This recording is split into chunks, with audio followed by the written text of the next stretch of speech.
योगेन चित्तस्य पदेन वाचां मलं शरीरस्य च वैद्यकेन योपाकरोतं प्रवरं मुनीनां पतञ्जलिं प्राञ्जलिरानतोऽस्मि।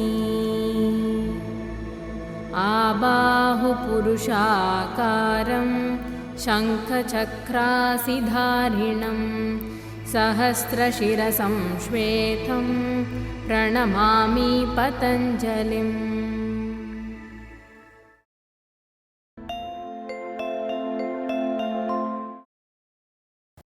Hope you've been finding the information in the episodes useful so far. Today we will see Veerabadhrasana 1. Veerabhadra was born out of the matted locks of Lord Shiva at the time of Daksha's sacrifice. He was known to be a man of immense strength, a great warrior and a hero. Hence the poses named after him are also powerful, very strong, mentally alert and very focused. There are 3 poses in the Veerabadhrasana 1 series: Veerabadhrasana 1, Veerabadhrasana 2 and Veerabadhrasana 3. Veerabadhrasana 1 is a front-facing pose, 2 is a lateral pose with enormous expansion, and the third is a balancing pose. I want to lay emphasis on the role sequencing plays in Iyengar Yoga. Sequencing is pivotal to establishing every position. The previous as well as the upcoming asana hones into a particular principle and then constantly cultures it in the practitioner. In this series, we have done Parshvottanasana and Utkatasana ahead of Veerabadhrasana 1. The hip stability and alignment in Parshvottanasana, as well as the 90-degree positioning of the femur and shin bones in Utkatasana, along with the engagement of the dorsal and the lift of the chest, all that has been discussed in Parshvottanasana and Utkatasana are very crucial for Veerabadhrasana 1 and serve as great preparation. In Veerabadhrasana 1, a practitioner establishes all these principles so that the culminating pose comes across in a way that is refined and strong.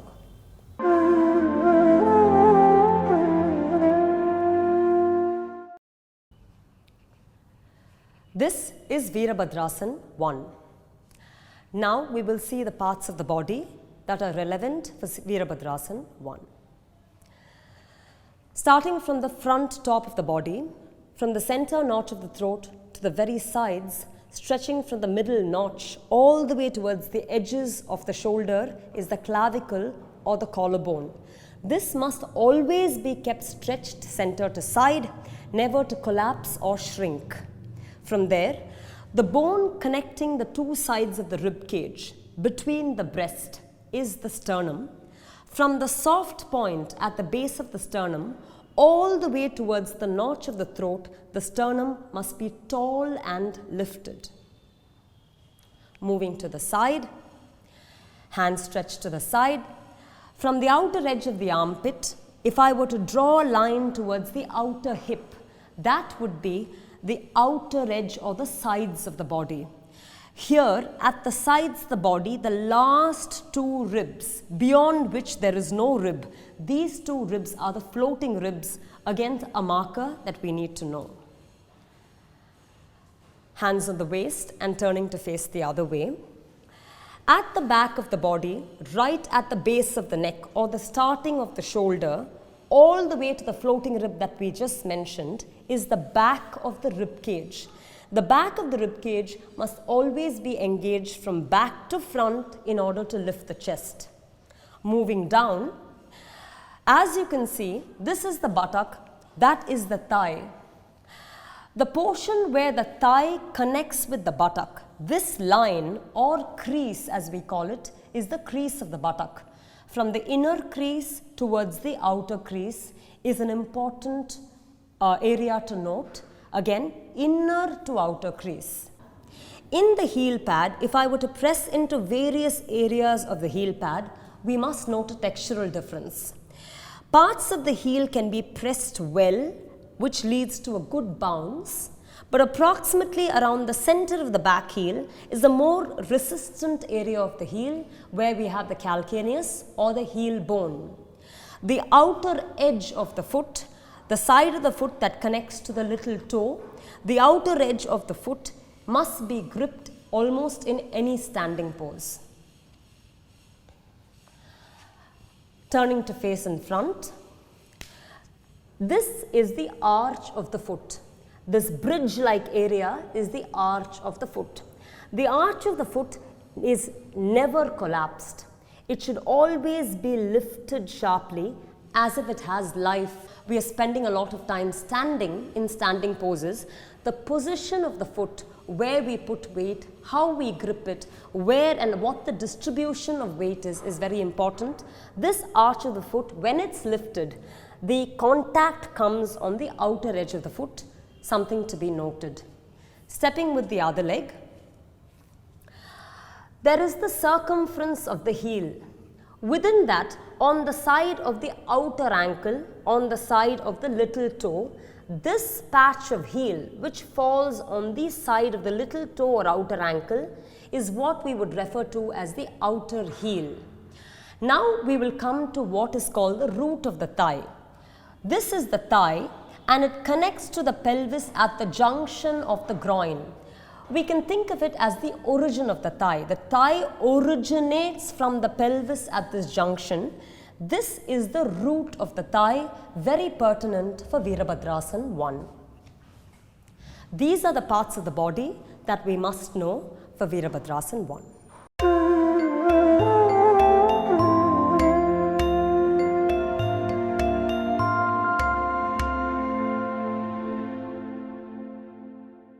Now we will go about how to do Veerabadhrasana 1. Keeping your hands in front of your chest, jump open your legs apart, 4 feet apart. Take your hands down to your waist. At this point, I want to mention that people with problems of either the hip, knee or ankle must not jump. You will simply spread the legs wide apart. You will not jump apart.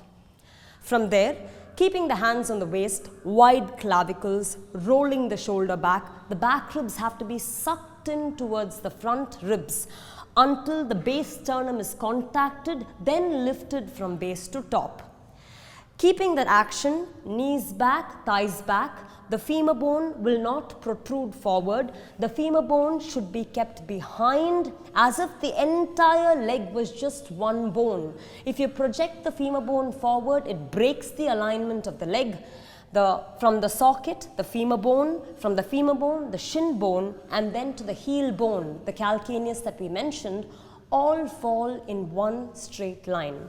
With that, raising the chest up right from the base spine, treating the entire frontal surface of the spine as one, the practitioner has to sharply lift the anterior face of the spine, the sides of the body.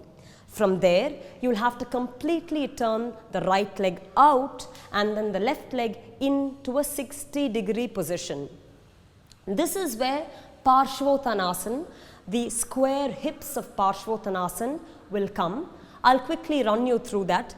In order to get the hips in one line, off the back leg, because the hip has a backward draw, a pull, the outer hip of the back leg must roll forward. On the front leg, the femur bone should be sucked into the socket and the hip should move back. So when you have the legs forward, the outer hip must come and this femur bone must be drawn back, must be pulled back. And therefore you have to adjust the hip in a square line. Remember, I used the word roll because from the inner back thigh to the outer back thigh, along the crease of the buttock that we mentioned, you will have to roll the inner crease to the outer crease to get the hip in one line. Ideally, this should be good to get the hip in one line. If it still doesn't work, only then you raise your heel up, not to throw the heel out, but to really roll the back outer thigh from in to out, and then fix the back outer heel that we mentioned firmly down. The outer heel should be planted, only then the arch of the foot will raise up. If the outer heel collapses, then the arch or the root of the pose sinks. That shouldn't happen. Lift the arch, press the outer heel. From that point, having the hips square, we will come to where we talked about the root of the thigh. You will have to make sure that the sides of the body are raised, the shoulder is back, and the entire length of the spine is lifted. Remember, back we have the tailbone, front we have the frontal side of the tailbone. From there we have to lift up, which means the body will be slightly backward to get that lift. From there, you have to sharply descend the thigh from the root. Root of the thigh should be descending, holding fort on that back outer heel. So gripping the back outer heel, pressing the thigh back to put weight on the outer heel, drawing the quadricep to put weight on that outer heel, raising the spine up. You have to fix and descend the root of the thigh down in such a way that the thigh comes parallel to the ground and the angle between the thigh and the shin is a sharp, precise 90 degrees. From there, the practitioner stands up again, turns in front, jump, feet together.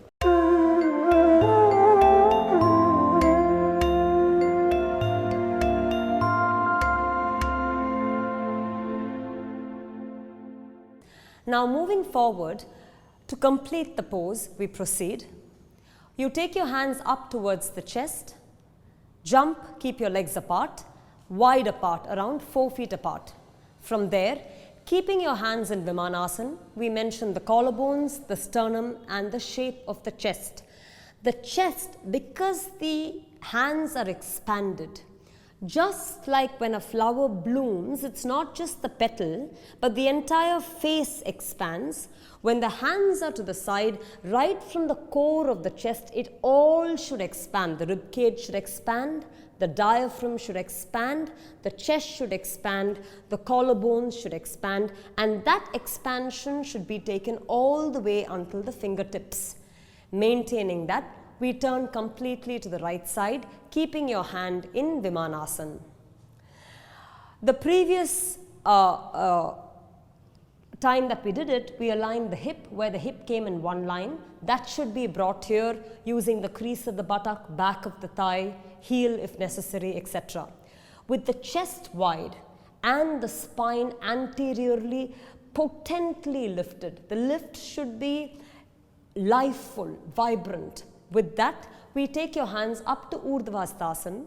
While taking the hands to Urdhvasthasana, make sure to access the side of the body, opening every little intercostal muscle one away from the other, pulling the back ribs in, pulling the adrenal band in, raising the entire surface of the abdomen upward.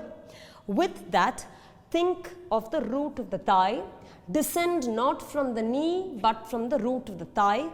Cut the root of the thigh down, maintaining the lift of the spine. So here there are two movements. When the thigh goes down, the body should not shrink. The body has to stay vibrantly up. At that point, we should remember to keep the contact at the outer heel, open the arch, roll the outer hips in one line, cut the root of the thigh down, pull the back ribs in towards the frontal chest and raise up. From there, stamping the back outer heel, you get your hands back to Vimanasana, turn forward, jump, feet together.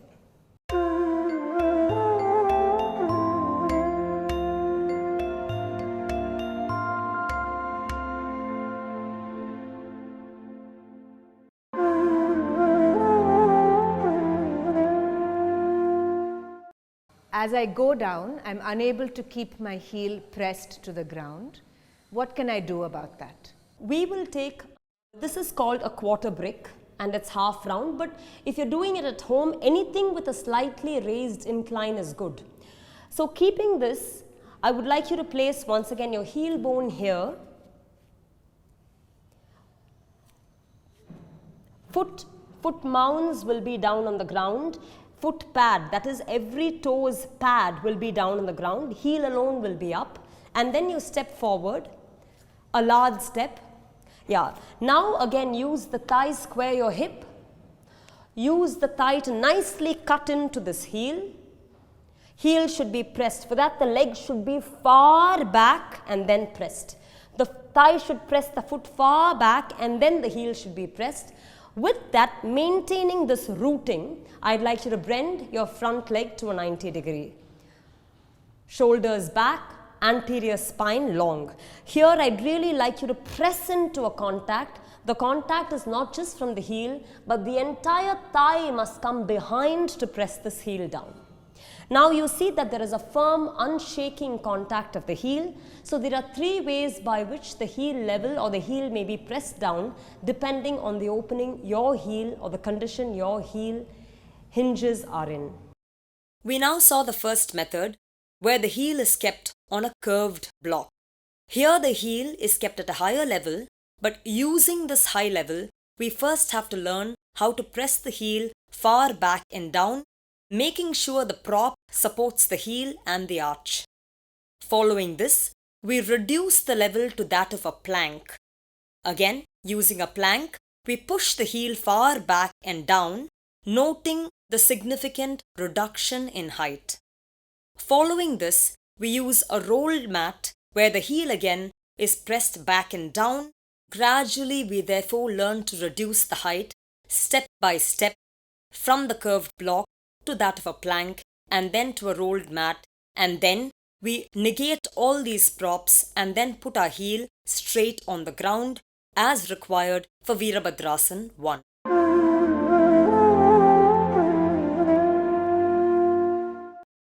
I should keep my spine tall and lifted as I go into the final pose, yet I do feel it drops. How can I deal with that? A very pertinent question. For all practitioners, as we go to the final pose, there is a feeling that the spine is dropping. We'll see a way to address that now. For this, we'll be using a rope wall. What you see here is a rope wall where ropes are securely fixed to a wall in such a way that it can very easily and securely bear body weight.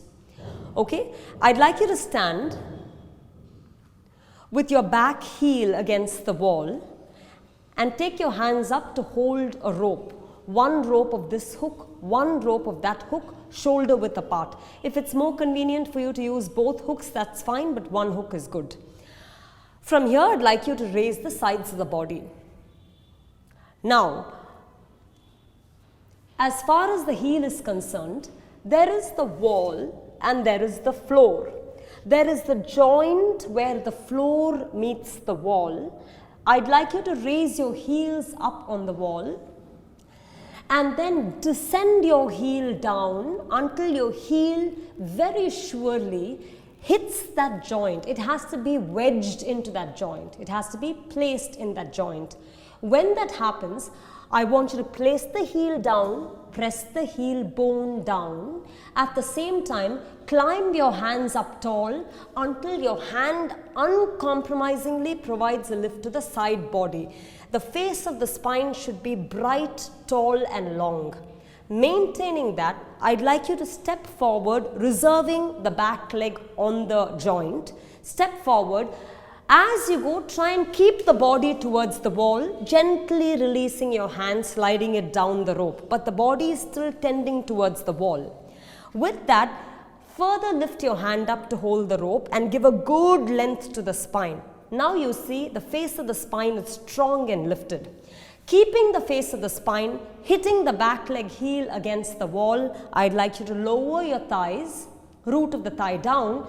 Every time you lower, your movement of your side body toward the hand should be sharp. So as you cut a 90 degree with the thigh, come lower, lift the spine up.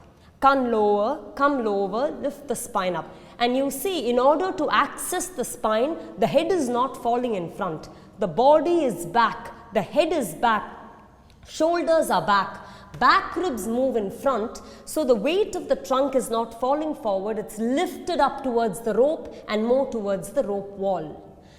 Being in that position, stamping the back leg at the heel, come up. Wait in that position. I'd like you to now take the back heel a little up on the wall. For those who can't descend the leg into the joint, the back heel, place it a little up on the wall and then step forward with the front leg. So you can incline the leg a little more, lifting it to a 45-degree where the toe pads are down on the ground. There I want you, this is for people who are not able to descend the heel into the joint. Press the thigh, lift the knees up, lock the kneecaps up, and from the thigh press the heel. Crawling the hands higher up on the rope, give a good lift to the sides of the body, anterior spine right in front of the tailbone, tall. From there, I want you to sit, and every time you sit, mark the extension of the spine, weight pressing the back outer heel, and sit until you're able to hit a 90 degrees. The more you sit, the more the spine lifts. The more you sit, the more the back outer heel remains pressed. Now you see how tall the spine is. Stamping the back leg at the heel, come up,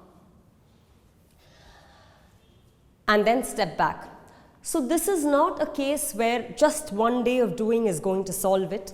All the prop arrangements must be done repeatedly, must be felt, and every time you feel something using a prop, you should go back to doing the classical pose and see if you can replicate the education that the prop gave you in doing the pose classical, the normal way.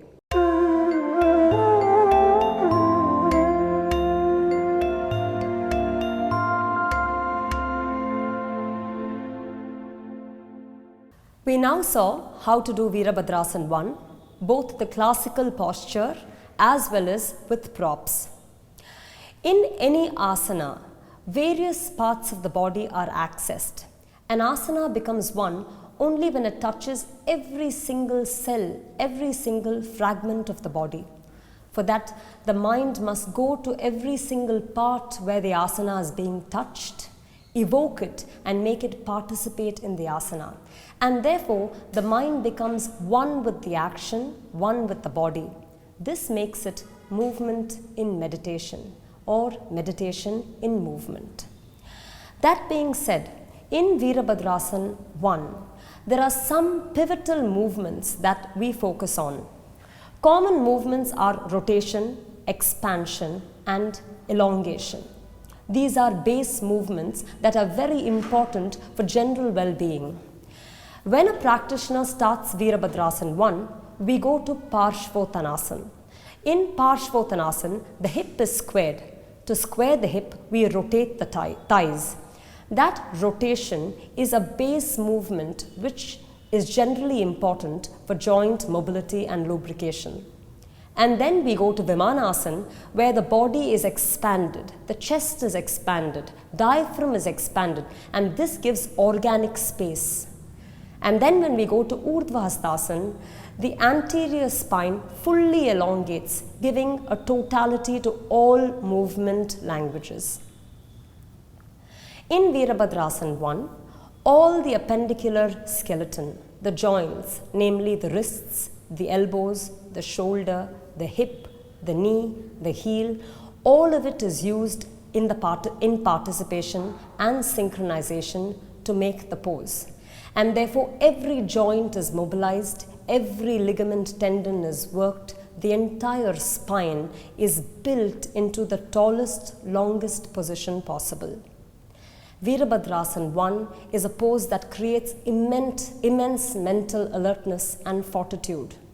The strength that is shown in the body is also brought to the mind, and so people who are depressive in nature find great benefit in doing Veerabadhrasana 1. Nevertheless, all the poses must be practiced under the guidance and the keen eye of a certified Iyengar yoga teacher.